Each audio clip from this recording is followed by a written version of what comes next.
Good afternoon. My name is John Shanahan. I am the founder of Ionogen. For some of you, you may not know me. For many of you, if you've been in the industrial sanitation or commercial sanitation industry for a while, you would know me from a long history.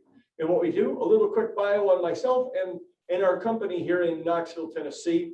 Ionogen was founded about 3 years ago with my key business partner and the chairman of our board, Dr. Virgin Overholt, who those of us who know him and love him, we just know him as Gene or Dr. O. He is probably the most famous GI doctor in the United States, accredited with all kinds of things, but largely the inventor of the flexible kaleidoscope more than almost 60 years ago. Gene is a friend and has helped us orchestrate a science and technology-based company here.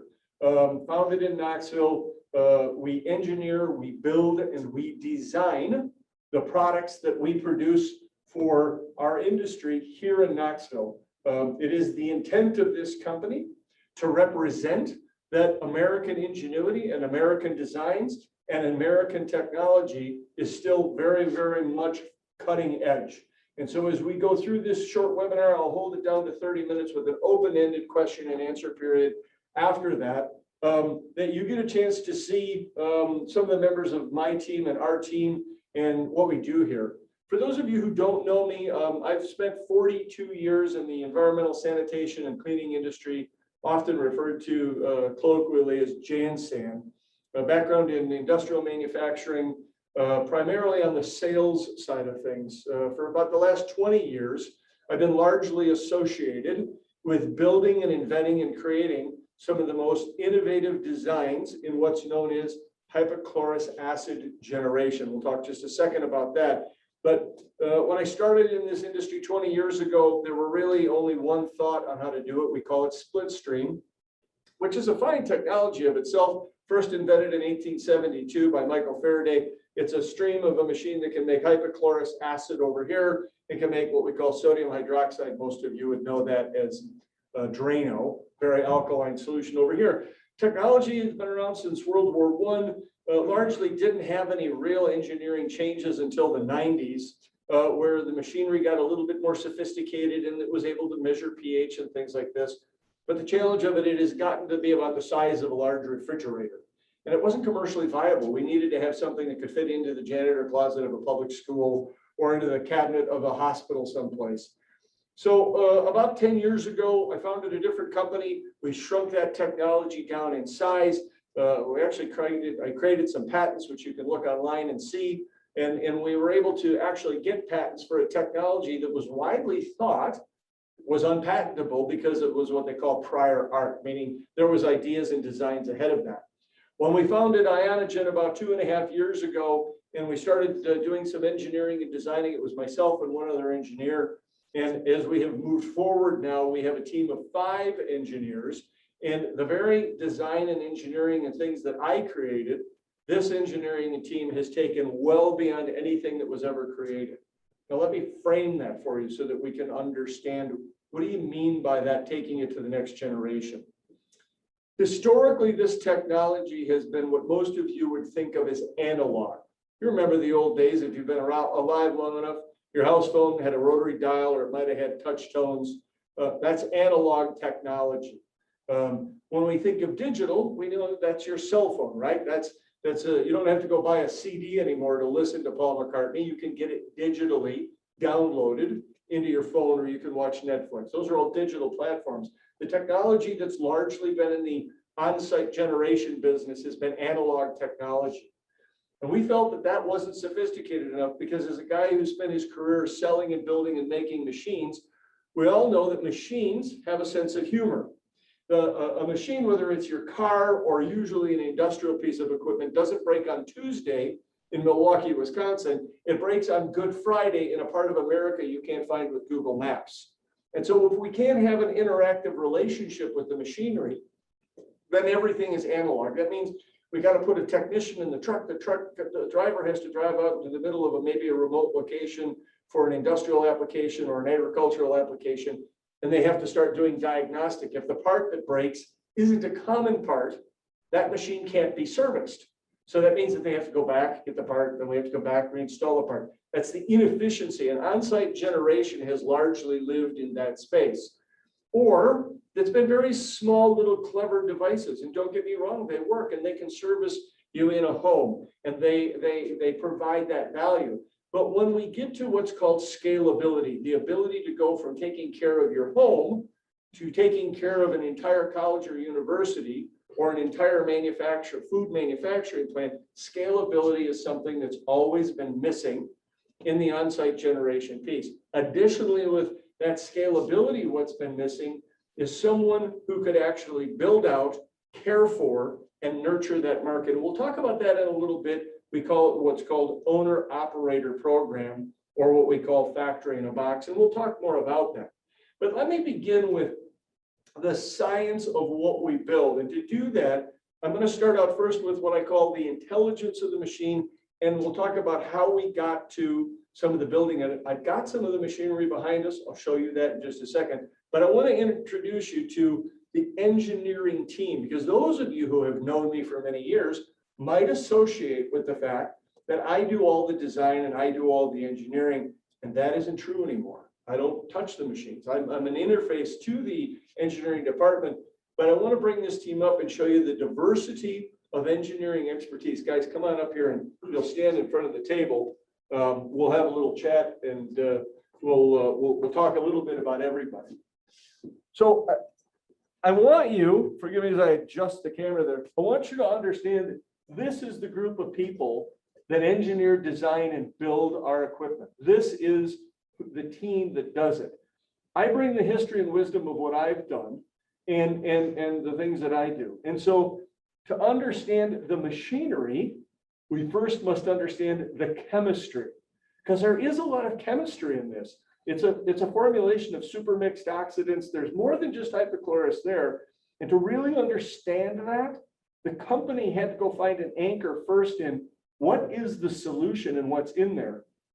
Jacob Little is our chief lead chemist as part of the engineering team. He's got a background in this. He's got an education in it from UT, and he has got the greatest depth of the greatest depth of understanding of how the solutions are created, and more importantly, how stable they can be. Because hypochlorous has this nasty little habit of not liking to hang around. Even when we want it to hang around, it has other ideas. And we're going to talk a little bit about what the engineering team has been doing to deal with stability. Heath is one of our brilliant CAD designers. So one of the things we'll show you in a little bit is when we're engineering and building new machinery, when you're a startup company, when you're not Ford or GM, the challenge is the body, the case that a machine might live in might have 7 or 10 iterations. It may change. And if you have a tool made, in other words, we have a formal tool made, then we're stuck. Heath has done remarkable things to help us make our cases through our developmental phase adaptable. At this company, we currently own 13 versions or 13 different 3D printers. Some are string printers, some are thermographic printers. These printers allow us to make huge things, and I'll show you one of those in a second, all the way down to finite, tight little parts. So the various things that we do, we design here, and that's guys like Heath that bring it to us. Scott is part of our really cool programming team. Programming is the heart and soul. Remember what I said, machines will break when you least expect them. And Scott's part of the team of people that makes our machines smart. And we'll talk about more where that name goes in just a second. Aaron is probably one of the most special, unique people that we have in the building. He's our electronics and electrical savant. I got to know Aaron through the marine industry, and you might say, well, how does a guy from the marine industry apply to what you do? Boats and boating live in a very unique environment. They have to live in salt water and have electronics. They have to have 110 volt, and they live near the water. Understanding the critical relationship of how you move energy through water is magical and very, very unique.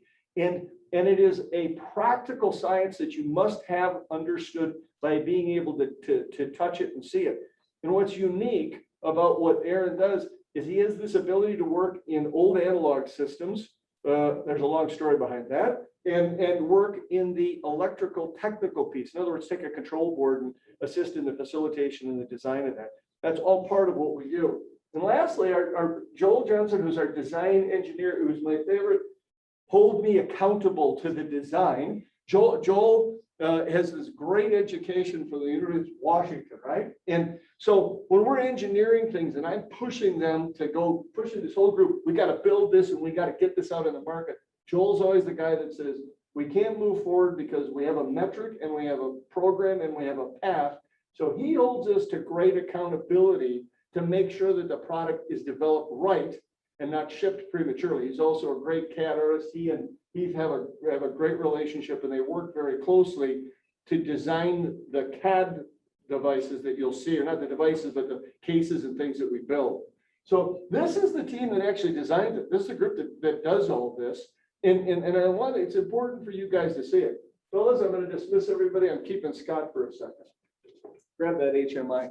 So one of the things that I want you to really be able to focus on is Scott has brought us a very strategic relationship that this company couldn't have without Scott being here.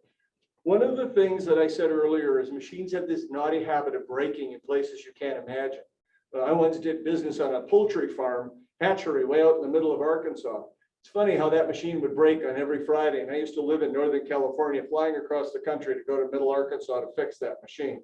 Long trip, but it's because I couldn't talk to the machine. We've partnered with the Siemens company, and I'm going to have Scott tell us a little bit more about Siemens. If you don't know them, just go to Siemens.com. But Scott, so tell us a little bit about Siemens and why was it your impression that we should work with them? So it's about a 100-year-old company. They're world renowned. They are an international business. They allow us basically to provide one of the most robust applications for our HMI and PLC interface. What's an HMI and PLC? So HMI is your human machine interface. Kind of like the touch screen on my computer? Correct. And your PLC is your brain, your heart and soul. Okay. Your machine. So the machines that we run aren't just run off of open circuit boards. Tell us a little bit more about what the back end of the machinery looks like. So the back end of the machine is a very simple application. You have basically your PLC and all the programming inside. So you have ladder logic diagram that basically is able to work through and tell the system everything that you need to do. And it also helps significantly with troubleshooting. Well, will we be able to talk to these? Like people think of through Wi-Fi or internet or some communication application like that? Absolutely. Yeah. So we would be able to, a technician would be able to interface with it anywhere in the world. Okay. So what's key about this is what we call the smart part of the machine. And we'll talk about the second part of the machinery's name in a second. But what Scott has brought to us is a strategic relationship with Siemens. We've actually had the Siemens executive team come into the company and hang out with us and spend time with us. And what Siemens has said is, we see how you're going to change the world and improve public health. We're going to do a narrative about that. We're going to publish a case study on Ionogen. And so because of Scott's long-term relationship, and I have to tell the audience that I had some of the chief programmers from Siemens in here one day. They were working with Scott, and it was interesting to have them tell me that he could actually program their stuff better than they could. We're very deeply fortunate to have a programmer. For simple old guys like me, these are the people who write the code, write the language to what we're doing. So Scott, thanks for giving us a couple of minutes of your time. I appreciate it. Thanks for being part of the team. Thank you. That is part of this device here. This device is, I said I would tease you and give you the rest of that information. We call it a smart flow machine. Smart flow technology powered by Siemens, our partner. This uses a set of images and touch points that the machine can make a multiple of different levels of hypochlorous. What's unique and special about this is the machinery is integrated in such a way that it can grab different activators, because the company Ionogen provides different activators to achieve different things. The machine's logic is so smart and so good, the way Scott and the engineering team have designed it, that the machine knows exactly how much activator to put in. It knows exactly how long to make the process happen, and it knows exactly what the outcome is. We've invented some technology that, as you get to know us, allows us to even have a really tight way to monitor the parts per millions. And what's interesting about that is you can monitor pH anywhere. Do it in tap water all the time. You can't monitor parts per million. It's never a technology that's been invented. But this brilliant team of engineers is onto the language that allows us. So imagine if you're a public school, or if you were a restaurant, or you, the University of Tennessee. We don't always know if the traditional chemicals that are being used, if those products are actually being used correctly. Heck, we often don't know who's even using those products. So what happens is with SmartFlow is the screen will have a touchpad. And when I come up to the machine, I'll put in my personal code. It'll know that I logged into the machine at 12:15 on this date at this time. And whatever I ask it to make, it's going to give me that product, and I'm going to know that.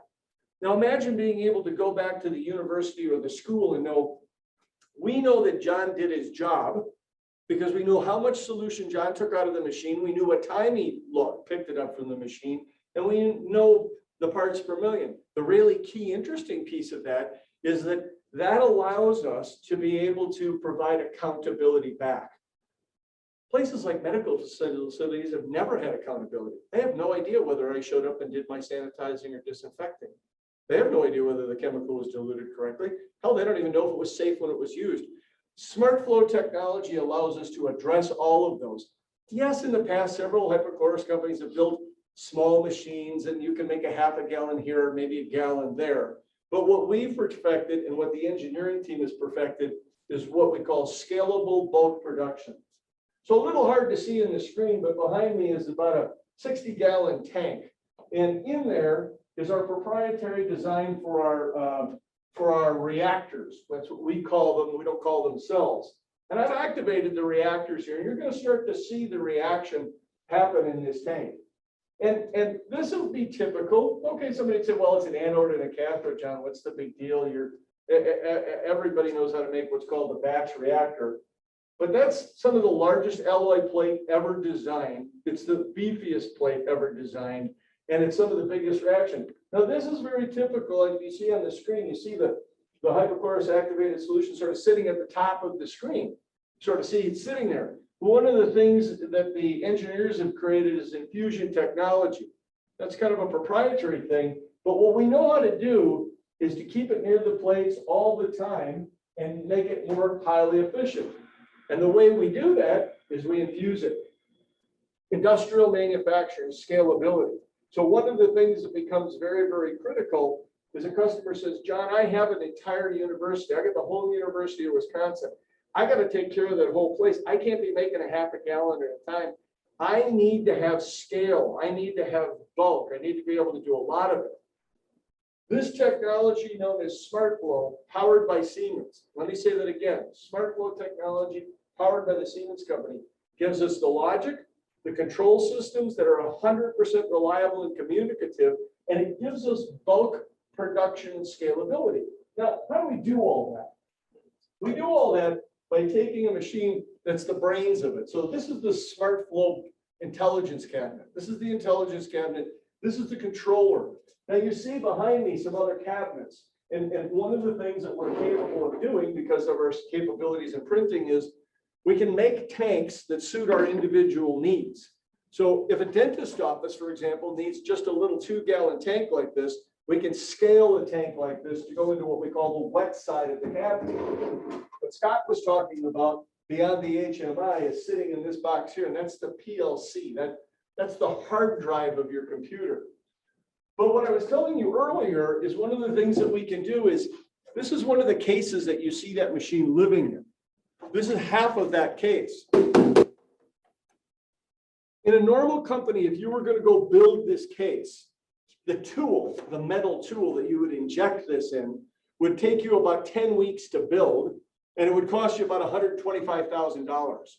We can print this in a matter of hours. And if Scott or Jacob or Joel change this design and they need the spout moved from here to here, we can adaptively make that change in this building, in this company immediately. That allows us a flexibility of design unparalleled in the hypochlorous generation industry. So it's intelligent equipment, it's industrial design, It's scalability. Now you say, how much scalability, John? Really, how big could you go?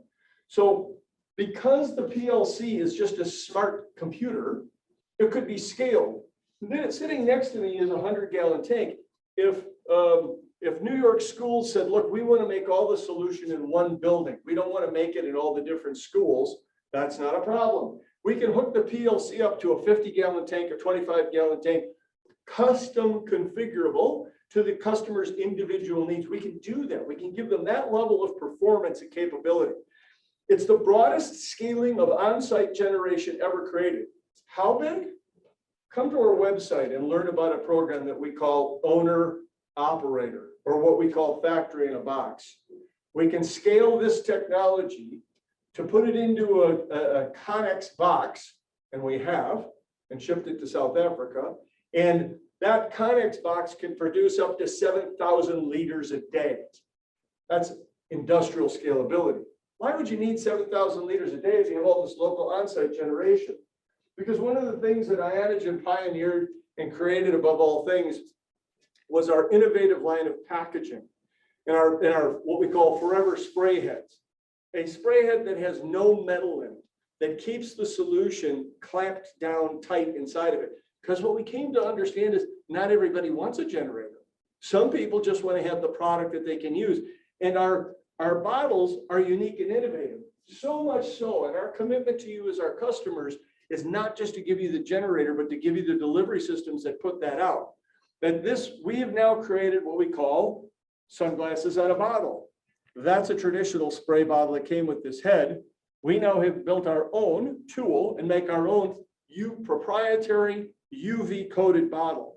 Since hypochlorous doesn't like to hang around, it's a bit shy. If you protect it from UV and you give it a nice dense bottle to live in, now we can get an extended use life out of the product, used for in your home. And we offer it in a couple of different sizes, a bigger 700 mil for commercial applications and a wonderful 300 mil for perfect applications. So in an effort to be able to provide our clients with a broad range of capability, we actually place these machines without ownership. We place these smart flow machines as a pay-for-use business proposition. Our sales team, Mike Pfefferly and Jason Williams, if you get in touch with them, they can talk to you about exactly what that product program looks like and the financing and the pricing. The reason that we needed to get to scale, and it was so very important that we were able to scale the company, was because of this device behind me known as the Purity. We invested very heavily, over $150,000 in testing, industrial hygiene testing, to make sure that what we were putting in the air was safe. Another $82,000 in what's called cytotoxicity testing. That's the testing of live cell cultures in the nose, the throat, and two parts of the lung, upper and lower. What we've been able to do is we've been able to document that we can take the SARS-CoV-2 surrogate, put it into suspension in the air at 33 million times the level of a sneeze, and take that out of the air. This, coupled with the industrial hygienist testing, allows us to know that it is safe and effective. But to support purities, and we work with a handful of school districts, including the Boys and Girls Clubs here in East Tennessee, we needed to be able to put 4 liters in that machine on a very frequent basis. And so for some of our customers, we have pouched products. And if you notice, we don't ship our products in static containers. There's a whole reason why you don't ship hypochlorous in static containers. And as you get to know us, you'll know why, and you'll know the research we did that says, why a pouch? Now, there's a whole environmental aspect to this pouch. You won't find these floating in the river. You won't find them floating in the lake. They can be shredded and repurposed. This pouch is then simply poured into the Purity, and the Purity not only sanitizes the air, but it sanitizes the entire environment. Our commitment and relationship to you as our customers is to provide you with the best designed engineering, technology, and scalability. If you're the New York Mets, we can put a factory in a box right outside your stadium, and you can take care of all the stadiums in New York.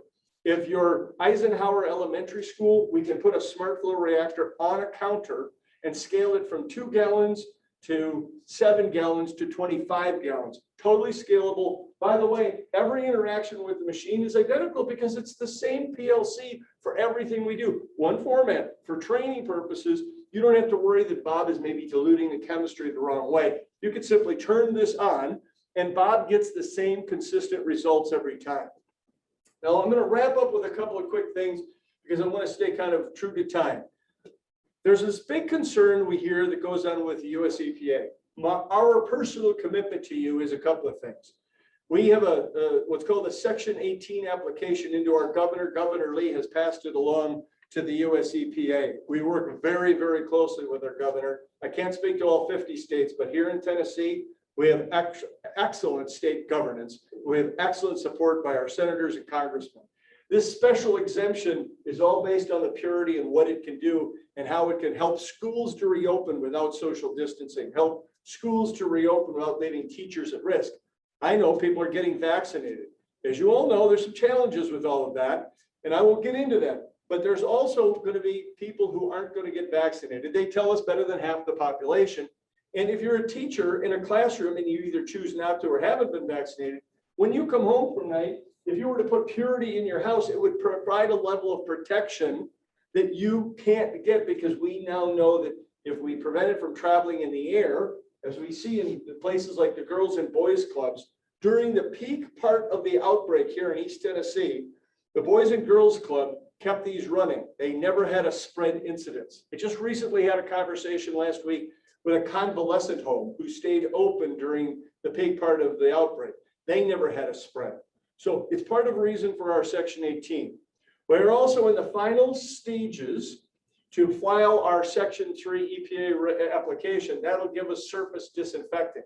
Now, it's very important to understand that today, currently in front of the US EPA, the highest threshold for safety for hypochlorous acid is 1,200 ppm. There is no standard above that, but there will be in May, because we've done safety testing and acute toxicity testing that at 2,200. And you might say, why do you need that high? Well, if you have special needs like medical, you'll want to know why and how we did that. And if you engage us in a conversation or a dialogue, again with Mike or Jason, we'd be delighted to have that conversation with you. But somebody might say, well, that's all great, John, but I've got to have this today, and I really feel strongly about the EPA. And here's the comment I'd give you. In 1996, the Office of General Counsel, a division of the US government, modified the Federal Insecticide, Fungicide, and Roadside Act, called FIFRA. You've all probably heard about it. And in that, they said, if you generate product on site, if you generate it here, and you've done your homework and you've done your testing, then you can make statements and claims. Our commitment is, if you want to read our testing data, we have over $700,000 of data. We'd be happy to share it with you.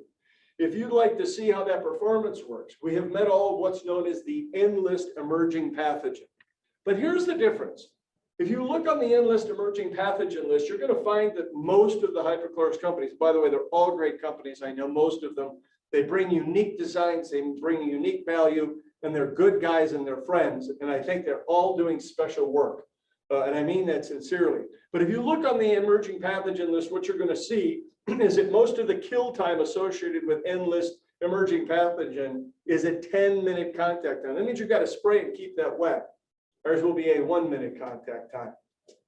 Remember what I said about being able to get to the higher parts per millions of 2,200. It's absolutely critical. So if you were a public school, if you were a restaurant, if you were a nursing home, and you wanted to be able to access what we do, and you wanted to access it today, and you wanted to be in compliance with the US EPA, you can put a smart flow reactor in your building. We can give you all the data, and you are in full compliance with the US EPA. That's not made up. That comes from the 1996 update, and we can send you the actual update. You can read it on the website, but it's about 230 pages in. But we can send you the actual language from the US EPA that will document that you can get going. So let's end it this way. Let's think about this. What if we actually brought what we see in other industries to this industry? What if we brought the smartphone when everything else is a flip phone? What if we brought the hybrid when everything else is a carburetor? What if we brought reliability tied to a 100-year-old technology company that's best known for the industrial side of what they do and best known for absolute perfect data? See, we didn't want to be in the information business. We did, but we didn't want to design it. So we were humbly partnered with the leading customer support company that's 100 years old, Siemens. So every Ionogen machine that comes out of this factory is backed by the power of Siemens and that intelligence. So what if we take on-site generation to the next level?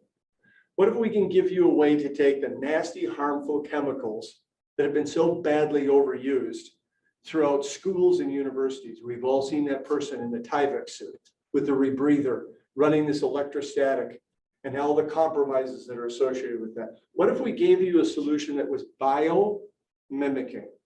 In other words, it's in your white blood cells right now. But what if it had accountability, it had durability, and it had performance baked in, but using it was as easy as using your phone? So I'm an old guy, didn't have cell phones when I was young. My kids find that amazing that there was actually life before cell phones. But I try to remind them that I was born at a time when television was only black and white. And now digital and Netflix and all of that. We want you to have the digital experience with Ionogen. And I want you to know something that's really important to me personally. We employ people here. We employ engineers, we employ support people, we employ manufacturing people, we design things here, we build things here, and we are a smart US company that is building really smart technology. So I'll close by saying I'll stay online for a few questions. If I can answer a few questions, I'd be happy to do that. Otherwise, you can always reach out to Mike Pfefferly or Jason Williams at our organization. They're the outward-facing part of our team. They're great people. The customer service is always a great, brilliant guy named Steve Flowers. If you'd like to learn more about how our technology works, if you'd like to see it in your facility or understand how we can put it in your facility, please let us know. Contact us today, and we'd be delighted to schedule a time and an appointment. If you'd like to learn more about our owner-operator program or our factory in a box, please go to our website. We have an exceptional video there that you can see, and you can take a tour of what factory in a box actually looks like.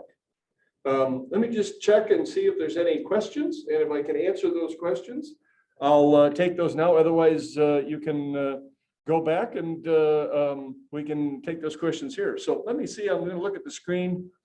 Let's see. There's some questions. Was this being recorded? Yes, this is totally being recorded. And it's out there. It's the Siemen sign is a little hard to see. Well, here, I can make it a little easier. Maybe that makes it a little bit easier to see this. The product, so there's a question about how stable the product is. Our product can only be decanted into our containers. It cannot be decanted into commodity spray bottles. We don't permit that. It won't work. We don't allow it. So that gives, hopefully that answers that question.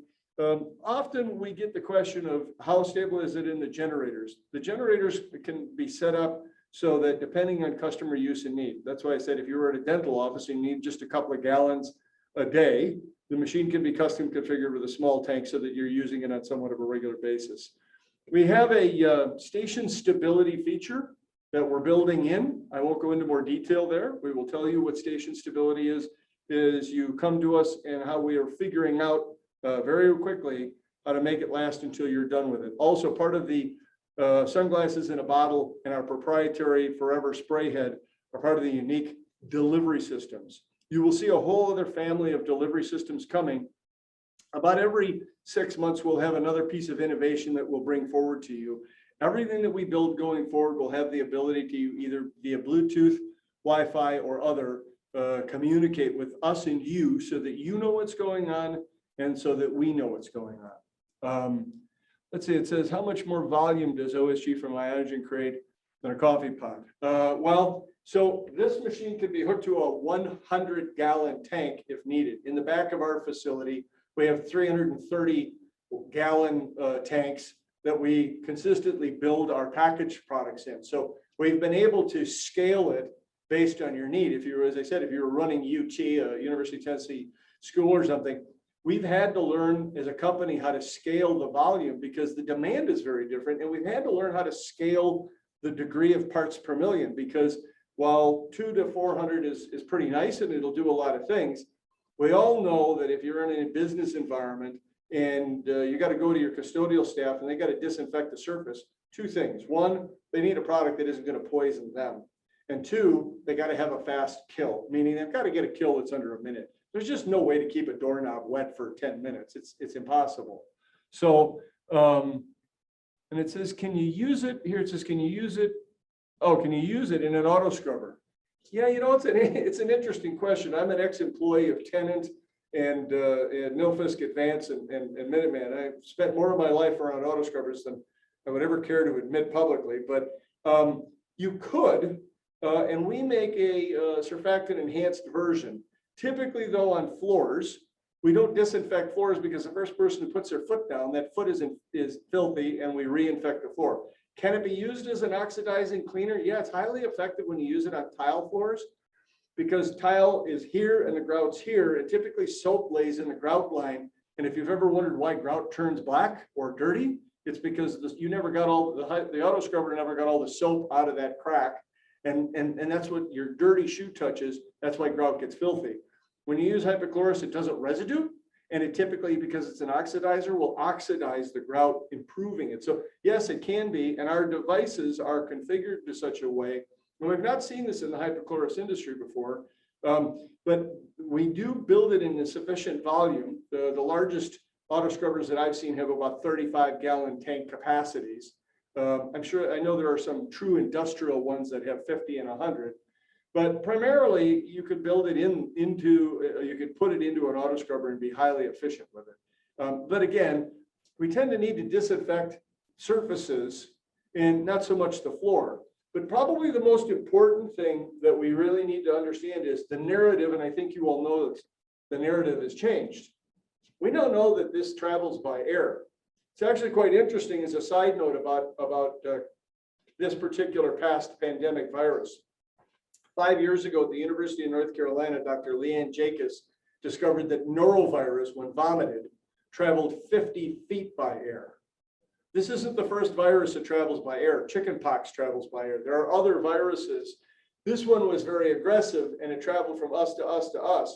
But as you've all seen, we've seen schools closing across the US all the time. In the city I live in, Knox County has been closed 5 years in a row for flu. They still can't figure out how to keep open. This is a common thing. The purity technology coupled with our scalable on-site generation can eliminate that permanently and eliminate the need for somebody to have to physically go wipe every desk. That was wonderful in 1964, but it's 2021 and we need technology. And that doesn't just come in the form of the delivery of the generators, but Ionogen has perfected multiple scalable delivery systems that can both take care of the air and take care of surfaces. So I don't see too many other questions here at this moment. I'm going to wrap this up in deference to be just a little bit over time. Once a month, we'll do a different narrative on what Ionogen is doing. I'm going to do one next month with my co-founder. His name is Dr. Virginie Overholt. We're going to talk about the safety of this solution in comparison to other chemistries and chemicals that are out there that kill germs. Dr. Overholt, as I said, is a retired internist, brilliant physician, and we'll have a narrative conversation, probably just a little bit more of a tech chat. And every month we'll bring you another one of these. We welcome you to come. We welcome you. We'll record them. They'll be posted up on our website. I appreciate your time. Sorry for the technical snafu on Tuesday, but my crack team of younger people helped the old guy figure it out. So I appreciate your time and have a great rest of your week and a fabulous weekend. Thank you.